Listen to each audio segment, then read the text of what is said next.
Oi gente, tudo bem? Eu sou a Gabi e hoje a gente vai ter um bate-papo bem legal sobre a terceira temporada de Dark. Mas, antes da gente continuar, não se esquece de se inscrever, hein? Pois é, gente, Dark finalmente acabou, a terceira temporada fechou, né? Um ciclo que a gente estava esperando há muito tempo, especulando, fazendo muitas teorias. Inclusive, eu participo de um podcast chamado Apocalipsters e a gente tá fazendo também episódios especiais sobre Dark. Um dos episódios que a gente fez foi explicar a primeira e a segunda temporada em ordem cronológica. E agora, essa semana, a gente vai fazer um sobre a terceira temporada de Dark, então você tem que ouvir, porque vai estar um conteúdo bem completo nesse podcast. Esse vídeo eu tô fazendo mais pra fazer, assim, umas primeiras impressões do que eu tive, né? A minha experiência assistindo a terceira temporada talvez seja a mesma experiência que a tua. Por onde eu começo? Estou nessa dúvida. Bom, a gente sabe que quando a gente fala em Dark, tem muita chuva, gente que não usa guarda-chuva, gente que é muito sujinha, que não toma banho nunca, e pessoas extremamente confusas e mentindo o tempo todo. Parece um pouco o mundo real nesse sentido, né? Porque aqui nesse mundo também, com tanta fake news, as pessoas geralmente falam aqui no nosso mundo, né? Eu sei como resolver o seu problema, é só você fazer exatamente o que eu falo. E aí, né, o pessoal dá ouvido pra um lado, dá ouvido pro outro. E aí o que acontece? Ninguém sabe, na verdade, de nada de como que faz pra melhorar, pra não ter, de fato, o apocalipse, ou então se vai deixar se o apocalipse acontecer é o melhor para a humanidade. Obviamente que não é, mas se tiver gente falando que é o melhor, vai ter gente acreditando. Disso não tenho mais dúvidas. E se você tá gostando desse vídeo, por favor, assista até o final, porque se você não assistir até o final, o YouTube não entende que o meu vídeo é relevante e aí ele começa a boicotar os meus vídeos para as outras pessoas. Então, por favor, se você entrou neste vídeo, assista até o final, porque o conteúdo sempre é de qualidade. Então, Dark fez eu me sentir um pouco incomodada nesse sentido, justamente porque toda hora alguém aparecia pro Jonas e falava assim: Jonas, eu sei como acabar com o apocalipse, eu sei como salvar a Marta, eu sei como resolver tudo.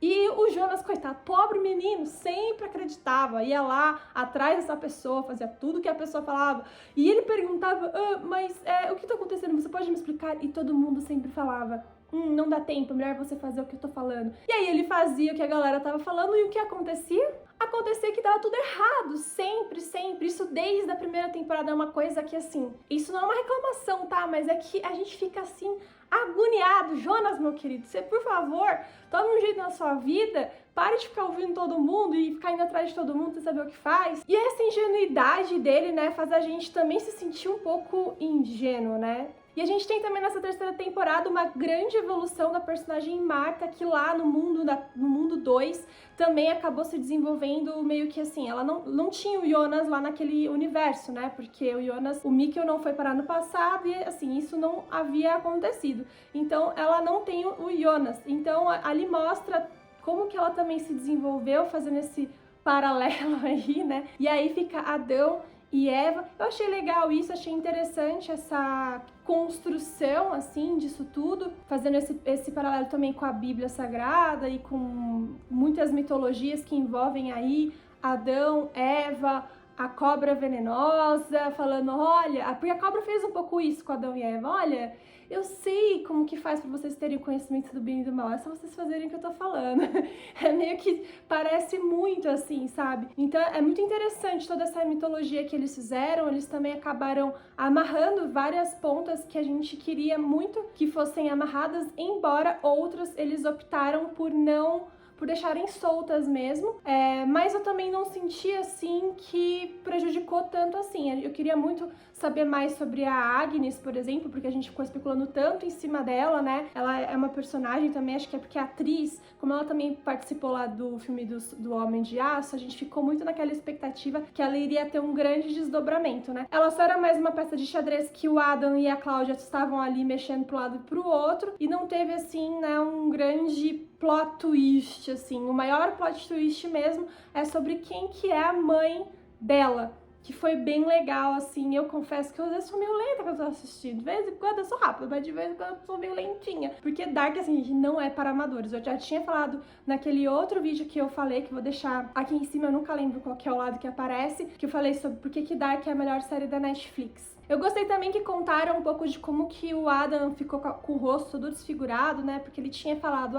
eu fiz muitas viagens no tempo e tal. Só que, né, por que ele ficava com o rosto desfigurado e os outros não? É porque ele ficou realmente muito obcecado por aquilo. Outra questão surpreendente também foi o desfecho da Cláudia, dela no final, dela contar tudo pro Adam, que tinha ali o mundo 1, o mundo 2, que poderia ter o mundo 3, e que a única forma de resolver tudo isso definitivamente seria acabando realmente com tudo. Só que ficou um pouco no ar, assim, realmente como que a Marta chegou nesse ponto de saber que existe um mundo 3, embora eu já tava imaginando desde o primeiro episódio da terceira temporada que existia um mundo 3, por questões de que tudo ali é 3, né? O 3 é um número muito simbólico que tá entrelaçado tudo, tanto que tem a tricreta também. Então eu pensei, tem o mundo 1, tem o mundo 2, com certeza tem o mundo 3, que é o mundo original. Isso até me deixava confusa em alguns momentos, que eles ficavam fazendo lá o mundo 2, e aí a Marta chega lá pra salvar o Jonas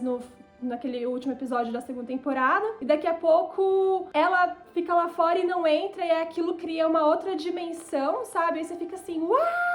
Eu realmente falei assim, então é aí que eles vão criar o mundo 3. Na verdade, não, ficou tudo só muito mais confuso, e a gente ficou muito mais assim, com os neurônios fritando, tentando entender essas coisas aí. Foi bem complicado, confesso pra vocês. Eu acho que é muito parecido, sabe, com o que? Rick and Morty. Acho que pra você assistir Dark, você tem que assistir Rick and Morty, porque assim você vai ficar entendendo essas coisas de multiverso um pouco melhor, sabe? Claro, também que você também que tem o conhecimento de quadrinhos de DC e de Marvel, você também consegue entender um pouco melhor como que funciona o multiverso e de como que as consequências elas estão ali sendo postas e não tem o que fazer, né? Você plantou, colheu, é tipo isso, né? É tipo o efeito borboleta. A borboletinha abanou a asa dela, pode gerar um furacão, porque, enfim, uma coisa tem origem em outra coisa. E eu também falei no podcast Apocalipse, que você pode ouvir, tá aqui na descrição desse vídeo, que eu já fiz alguns estudos bíblicos sobre essa questão da linha do tempo e também essa questão sobre predestinação. E é muito interessante ter esse conhecimento de que a linha do tempo, ela pode ser constituída de diversas formas.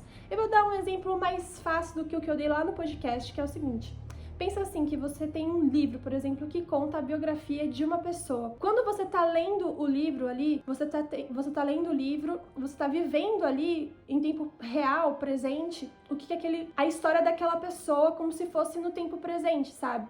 E aquela pessoa, ela pode fazer o que ela quiser naquele momento que você ainda está lendo o livro, porque é como se estivesse sendo escrito, você está tendo conhecimento daquilo na hora. Agora, depois que você termina de ler o livro, você fecha ele, você consegue ver aquela história toda condensada naquelas páginas. É como se a linha do tempo você conseguisse enxergar o passado e o futuro, tudo já feito, tudo já acontecido. Mas quando a gente tá imerso dentro dessa linha do tempo, você tá vivendo aquele presente, você é capaz de fazer o que você quiser. Só que, claro, que isso também não acontece em Dark, tanto que o Jonas tenta uma hora tirar a própria vida, mas ele não consegue tirar, porque o eu dele do futuro está vivo, ele não consegue mudar, ele não consegue sair fora desse ciclo, né? Então ali a gente tem o tempo de forma cíclica mesmo, como na tricreta. Uma outra forma também muito interessante de se enxergar o tempo é imaginando que o tempo ele é uma espiral, né? Ele não é reto. Se você estiver vendo o tempo em uma terceira dimensão, dentro dele você conseguir se enxergar a linha temporal para o futuro, você pensa numa linha, né? Mas você também pode pensar numa espiral, porque aqueles ciclos também se repetem e você consegue ver que as coisas elas sempre vão e vêm.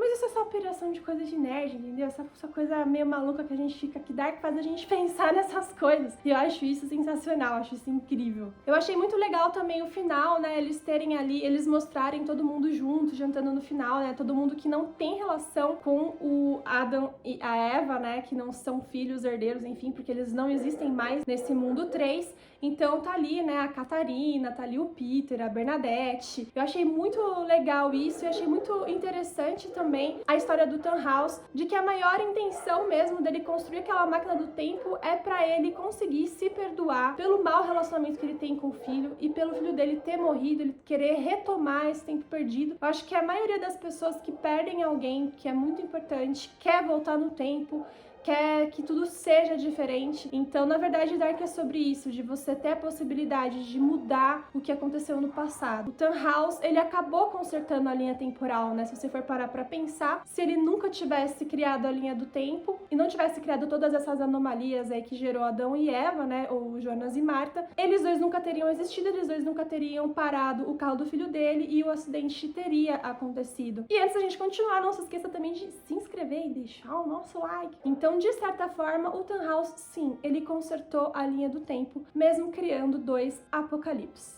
Mas a gente sabe que, gente, isso não é bom, né? A mensagem final de Dark não é tão boa assim. Let it go, entendeu? É a melhor coisa a gente deixar pra lá. Não tem como mudar o tempo. E por mais que a gente queira mudar, no meu ponto de vista, eu acho que as coisas vão acabar sempre se repetindo. Sou um pouco pessimista, mas eu quero saber a sua opinião. Deixa aqui embaixo, vocês acham que é possível realmente alguém conseguir mudar a linha do tempo ou as coisas elas tendem a acontecer de qualquer jeito? E eu também não acredito que existe uma predestinação com relação ao amor, né? Que existem almas que estão conectadas desde sempre. Isso também desculpa, Dark, desculpa, mas eu não acredito nisso. Eu acho que quem faz aí o nosso destino somos nós, mesmo o nosso destino já estando escrito de um outro ponto de vista da nossa linha temporal.